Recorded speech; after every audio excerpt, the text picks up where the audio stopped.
सभी का वेलकम। स्वागत है आप सभी का प्यारे दोस्तों। आज मैं आपसे बात करूंगा प्रश्नावली 3.1 के बारे में। आप स्टोरी सीखोगे एक्सरसाइज 3.1 के बारे में। आपके पास पहला सवाल है, प्रश्न 1 है आपके पास। आफताब अपनी बेटी से कहता है, आफताब टेल्स हिज डॉटर, 7 वर्ष पहले मैं तुमसे 7 गुनी आयु का था। आफताब अपनी बेटी से कहता है कि 7 वर्ष पहले मैं तुमसे 7 गुनी आयु का था। 7 years ago I was 7 times as old as you were then। और अब से 3 वर्ष बाद मैं तुमसे केवल 3 गुनी आयु का रह जाऊंगा। Also 3 years from now I shall be 3 times as old as you will be। Represent this situation, आपको अल्जेब्रिकली और ग्राफिकली आपको इसको दिखाना है। आप मान लीजिए, सबसे पहले आप कंसीडर करिए, मैं शॉर्टकट में लिख रहा हूं, A for Aftab, D for daughter. तो आप मान लीजिए आफताब की वर्तमान आयु X वर्ष और आप अब मानिए कि डॉटर की वर्तमान आयु Y वर्ष है। Let the present age of Aftab is X year and present age of daughter is Y year. ये आपने कंसीडर किया। अब सवाल में जिस तरीके से कह रहा, आपको उसी सिनेरियो को फॉलो करना है। 7 साल पहले मैं तुमसे 7 गुनी आयु का था। अब देखिए 7 साल पहले, प्रश्नानुसार लिखिए 7 साल पहले। आपकी एज अगर 14 साल है, 3 साल पहले आपकी एज 11 साल रही होगी ना। तो अगर इसकी एज X वर्ष है तो 7 साल पहले इसकी एज X-7 होगा और इनकी एज, डॉटर की एज Y-7 होगा। अब आपको लीनियर इक्वेशन बनाना है। आपको एक इक्वेशन बनाना है जिसमें इक्वल का साइन इंडिकेट करना है। और आपको पता है, ये आपके पास अगर ये तराजू है, अगर इसमें 5 kg का वेट है और इसमें 1 kg का वेट है, तो दोनों इक्वल कब होंगे? जब इसमें भी 5 kg का वेट हो तभी इक्वल होगा। यानी ये इक्वल करना है तो क्या करोगे? ये कह रहा है कि आफताब कह रहा है कि 7 साल पहले मैं तुमसे 7 गुनी आयु का था। यानी अब बेटी को जब आप 7 गुना कर दोगे तो ये इसकी इक्वल आ जाएगा। यहां से आपने एक लीनियर इक्वेशन फाइंड आउट कर सकते हो। X-7 is equal to 7y minus 49 और y को आप इस साइड ले आइए। X-7y माइनस 49 प्लस 7, आपके पास पहली इक्वेशन आई है -42। अब आपके पास दूसरी इक्वेशन फाइंड आउट करनी है। आगे के स्टेप में सवाल में क्या कह रहा है? अब से 3 वर्ष बाद, 3 साल बाद मैं तुमसे केवल 3 गुनी आयु का रह जाऊंगा। Also 3 years from now I shall be 3 times as old as you will be। आइए इस क्राइटेरिया को फॉलो करते हैं और एक इक्वेशन बनाते हैं। ये मैं मिटा दे रहा हूं, आप इसको नोट कर लीजिए। 3 वर्ष बाद प्रश्नानुसार 3 वर्ष बाद आपको पता है इसकी एज X+3 हो जाएगा और इनकी एज Y+3 हो जाएगा। अब आपको इक्वल साइन इंडिकेट करना है। क्या करोगे? ये इससे 3 गुना है तो इसको 3 गुना जब कर दोगे तो ये इसके इक्वल आ जाएगा। ये 5 kg का है तो इसको भी 5 kg करना होगा तभी तो इक्वल आएगा। सेम सिनेरियो यहाँ फॉलो होगा। अब इसको आप सॉल्व कर लीजिए। ये 3y इधर आ जाएगा और ये 3 3 9 माइनस और ये 3 6 हो जाएगा। आपके पास दूसरी इक्वेशन क्या आई? X-3y is equal to 6। अब आपके पास 2 इक्वेशन है, 2 समीकरण है। एक है X-7y इज इक्वल टू -42 और दूसरा है X-3y इज इक्वल टू 6। आप इनको टैकल करते हैं और X और Y फाइंड आउट करते हैं। आइए कोशिश करते हैं इनको सॉल्व करने की। आपके पास क्राइटेरिया है ही है।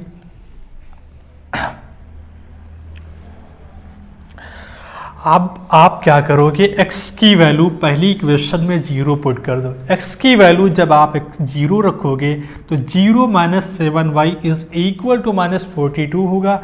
-7y इज इक्वल टू -42 यानी y की वैल्यू 6 आ जाएगी। आपके पास 0 6 का पेयर बनेगा। जब आप x की वैल्यू 0 रखोगे तो y 6 आएगा और 0 6 का पेयर बनेगा। पहली इक्वेशन में जब आप 7 रखोगे x की वैल्यू तो 7 minus 7 y is equal to -42। 7 जब उधर जाएगा तो -49 हो जाएगा और जब -49 हो जाएगा तो y की वैल्यू आ जाएगी 7, यानी x की वैल्यू 7 रखने पर y की वैल्यू 7 आ रही है। आपके पास पेयर बना, जोड़ा बना किस चीज़ का, 7 और 7 का। तब आपने देखा कि पहली इक्वेशन में आपने फाइंड आउट कर लिया 2 पॉइंट, एक 0 6 और 7 और 7। इनको मैं रिप्रेजेंट कर दे रहा हूँ ग्राफ पे। आप कहोगे x एक्सिस पे y 0 होता है और y एक्सिस पे x 0 होता है, और ये x एक्सिस है और ये y है, और ये नेगेटिव x एक्सिस और ये नेगेटिव y एक्सिस। तो आपने देखा x की वैल्यू 0 है यानी इस लाइन पे होगा, और y की वैल्यू 6 है तो यानी y क्या है, यहाँ पर होगा। तो यानी 0,6 वाला पॉइंट जो है आपके पास ये वाला है। दूसरा पॉइंट है आपके पास 7 और 7 का। आपने देखा x भी 7 है और y भी 7 है, तो ये कहाँ पर लाई करेगा, x भी 7 है और y भी 7 है तो यहाँ पर लाई करेगा इस पॉइंट पे। ये है आपके पास 7,7, और इन दोनों पॉइंट को आप ज्वाइन करोगे, मिलाओगे तो ये आपकी स्ट्रेट लाइन बनेगी, एक सीधी रेखा बनेगी, एक लीनियर इक्वेशन बनेगी जिसकी डिग्री 1 होगी। आइए दूसरे इक्वेशन में को सॉल्व करते हैं और एक्स वाई की वैल्यू फाइंड आउट करते हैं, यानी पॉइंट निकालते हैं ताकि ग्राफ पे आप रिप्रेजेंट कर सको। आपने x की वैल्यू यहाँ पर दूसरे इक्वेशन में 0 रखा तो y की वैल्यू आपके पास -2 आएगा और पेयर बनेगा आपके पास 0 -2 का। जब आपने x की वैल्यू 6 रखा तो y आपके पास 0 आ जाएगा, 6,0। तो पहले 0 -2, y -2 है और ये 0 है x, तो ये पॉइंट होगा आपके पास 0 -2 का, ये 0 -2 का पॉइंट होगा, और ये पॉइंट होगा आपके पास 6,0 का, जहां पर x की वैल्यू 0 और y 0 है। x की वैल्यू 6 है और y की वैल्यू 0 है। इन दोनों पॉइंट को एटलीस्ट मिलाओगे, ये आपके पास स्ट्रेट लाइन बनी, ये दो सीधी रेखा आपके पास लीनियर इक्वेशन है। यही आपको ग्राफ में शो करना था। लीनियर इक्वेशन को ग्राफ में शो किया और आपने इससे पहले ये जो इक्वेशन फाइंड आउट की, ये अलजेब्रिक मेथड था इसको फाइंड आउट करने का। इतनी बात आप लोग गेन कर पा रहे हो, आसान हुआ। आपके पास दूसरा सवाल है, प्रश्न 2 है आपके पास। क्रिकेट टीम की एक कोच ने 3900 रुपए में 3 बल्ले तथा 6 गेंदें खरीदी। The coach of A cricket team buys 3 bats and 6 balls for rate 3900। बाद में उसने एक और बल्ला तथा उसी प्रकार की 2 गेंदें 1300 रुपए में खरीदी। Later she buys another bat and 2 more balls of the same kind for rate 1300।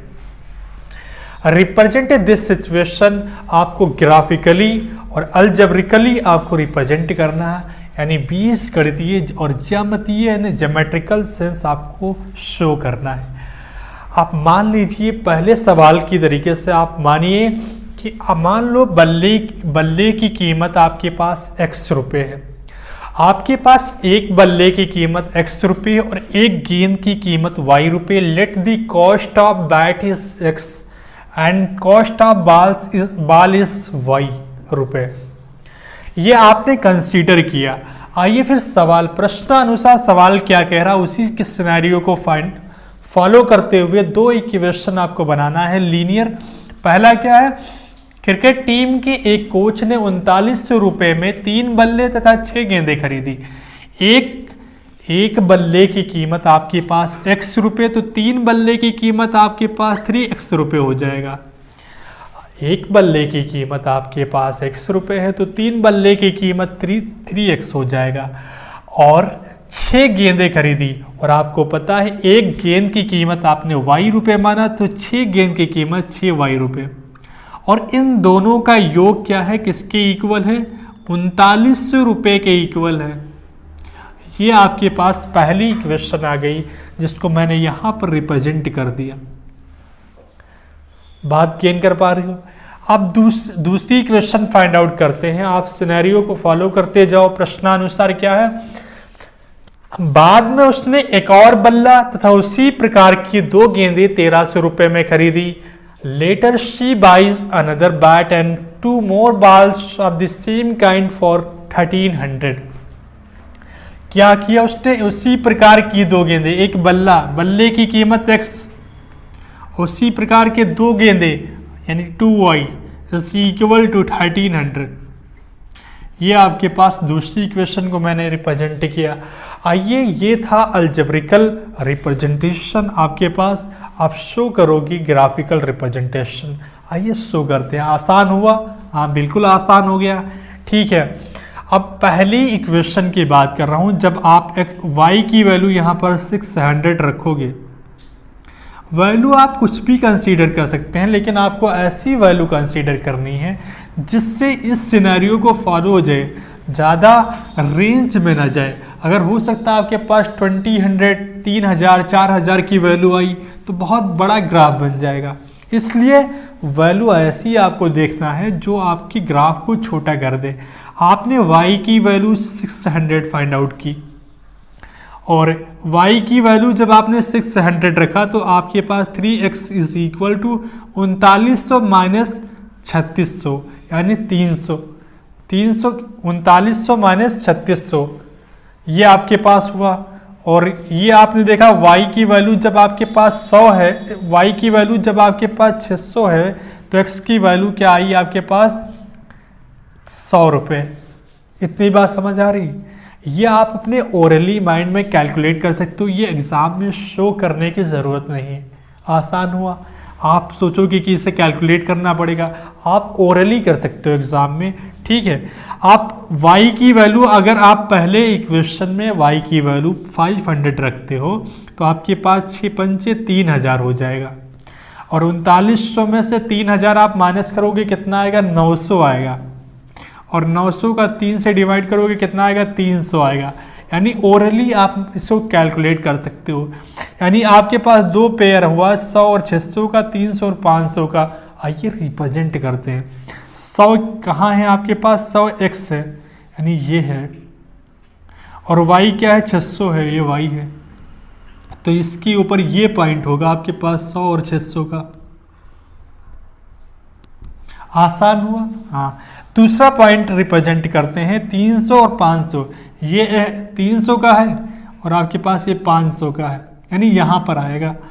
अब इन दोनों पॉइंट को आप क्या करोगे, मिला दोगे, ज्वाइन कर दोगे। ये आपके पास ये स्ट्रेट लाइन हुई।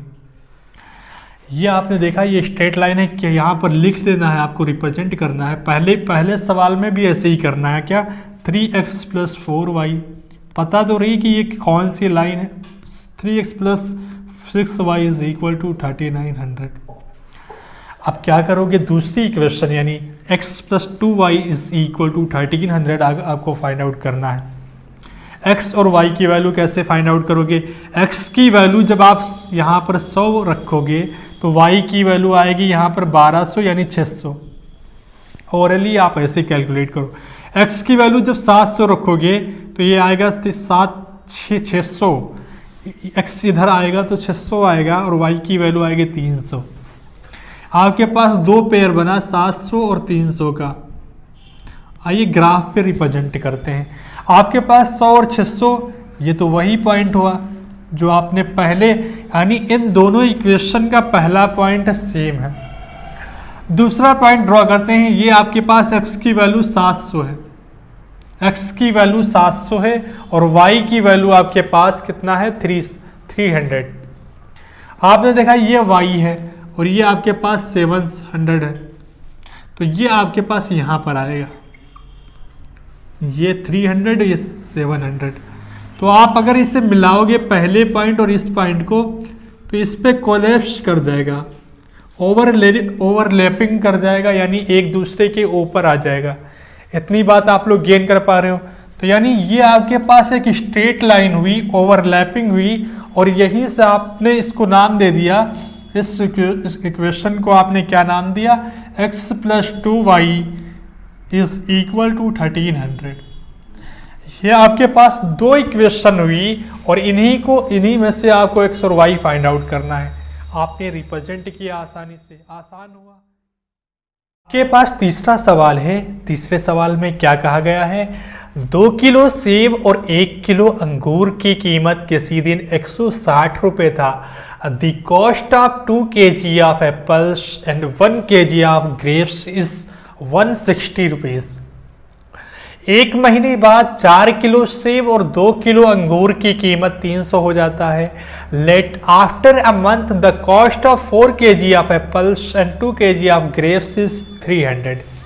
आप उसी क्राइटेरिया को फॉलो करो जो पिछले सवाल में किया आपने। 1 किलो सेब की कीमत आपके पास, आपने मान लिया कि x रुपये है, और 1 किलो अंगूर की कीमत y रुपये है। तो आपको पता है कि 2 किलो सेब 2x रुपये है, और 1 किलो अंगूर 2x + y = कितना आएगा, 160। ये है आपके पास पहली इक्वेशन। अब आपको दूसरी इक्वेशन फाइंड आउट करना है। एक महीने बाद 4 किलो सेब यानी 4x + 2 किलो अंगूर यानी = 300। ये इक्वेशन अगर 2 से डिवाइड करोगे तो आपके पास 2x आएगा +y + 150। ये आपके पास ये दूसरी इक्वेशन आ गई। अब क्या करोगे, x और y की वैल्यू आप फाइंड आउट करिए आसानी से। वही तरीका आपके पास ग्राफिकल रिप्रेजेंट करना है और अलजेब्रिकल आपका हो गया। ग्राफ पे कैसे रिप्रेजेंट करोगे, आइए ओरली कुछ पॉइंट निकालते हैं। आपने y की वैल्यू पहली इक्वेशन में 0 रखा, यहाँ पर आपने 0 रख दिया। y अगर 0 है तो 2x की वैल्यू 160 यानी x की वैल्यू 80 यानी 80, 0 आएगा। अगर y की वैल्यू 80 आप मान लेते हो तो 160 में से 80 माइनस करोगे कितना आएगा, 80 आएगा। और 2 से डिवाइड करोगे कितना आएगा, 80। 2 से डिवाइड करोगे कितना आएगा, 40 यानी 40, 80 आएगा आपके पास। आइए इसको ड्रॉ करते हैं ग्राफ पे। आपने देखा 80, 0, आपने 10, 20, 30, 40, 50 इस तरीके से आपने फॉलो किया और ये था आपके पास 80, 0 ये पॉइंट। और दूसरा पॉइंट है 40, 80, ये आपके पास x में 40 है और y में ये 80 है। ये पॉइंट है आपके पास 40, 80। इन दोनों को ज्वाइन करते हैं। ये आपके पास, आप स्केल से ड्रॉ करोगे तो आपके पास एक स्ट्रेट लाइन सीधी रेखा आएगा। आइए दूसरी इक्वेशन में पुट करते हैं। अगर आपके पास इस इक्वेशन में y की वैल्यू 0 आपने कंसीडर किया तो x की वैल्यू आपके पास कितना आएगा, 150 का आधा यानी 75 आएगा, यानी 75, 0। दूसरा क्या पॉइंट रखोगे, x की वैल्यू अगर 70 रख देते हो तो y2x की वैल्यू आपके पास 80 आएगा और x की वैल्यू 40 यानी 40, 70। 75, 0, 75 कहाँ है, आप कहोगे 70 और 80 के बीच 75 है। और ये 75, 0 यानी y x एक्सिस पे 0 होता है। और 40, 70 कहाँ है, आप कहोगे ये 40 है और ये 70 है। तो ये आपके पास ये पॉइंट होगा। अब इसको आप ज्वाइन कर दीजिए, ये आपके पास दूसरा पॉइंट है। ये आपके पास था इक्वेशन 2x + y = 160 और ये आपके पास है 2x + y = 150 वाली लाइन। आपने आसानी से ड्रॉ किया।